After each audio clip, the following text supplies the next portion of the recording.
We started Jetstar back in 2003, and that was my task back then, to have a team and get a team together to set up a low-cost carrier. And what we did, like approach any good business investigation, we looked at what were the type of failures and why did people fail. And we came up with what we called the schizophrenic nature to having a low-cost carrier, because we saw one set of failures that when the airlines became too independent. And I think Rod Eddington talked about Go Airlines, and he actually said that the cure was worse than the disease because they owned it, but it became very competitive against British Airways and actually caused them a lot of issues. Then there was the whole series of other failures when it was too close to the legacy carrier. You had TED by United, Song by Delta. I mean, it had no difference in the employee arrangements. It had the same overheads and infrastructure that was supporting it, just different brands essentially, and weren't really true low-cost carriers.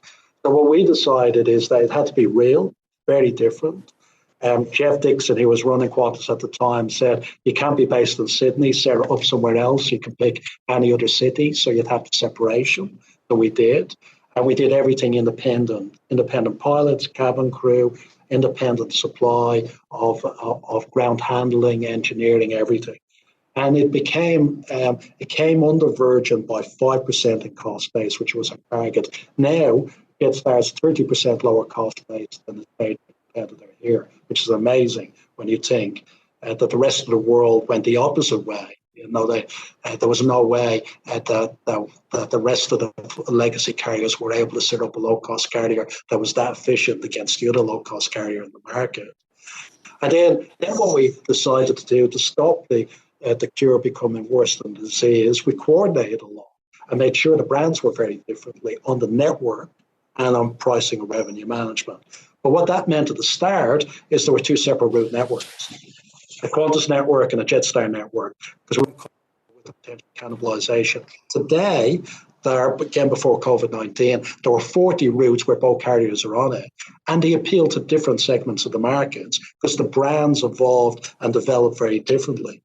And you could, Melbourne-Sydney, the second largest city pair in the world, Qantas had over 35 flights a day, Jetstar nearly 15 flights a day. For COVID-19, Jetstar could be offering $39 airfares, and the lowest airfare in Qantas would be $139. And the market will pay for that and support that. And the premium brand went up market and thrived. And at the end of the day, what happened? Qantas Domestic became the most profitable business in our network because it elevated the brand, the product. Jetstar, unbelievably profitable, but still number two to Qantas Domestic. And the combination of them caused chaos to our major competitor, who couldn't figure out which market they were in, tried to move up market, go after Qantas, failed there, went bankrupt essentially, and now have decided to move back into the middle of the market to be somewhere between the two brands. We like that competitive positioning, and we think we'll do quite well.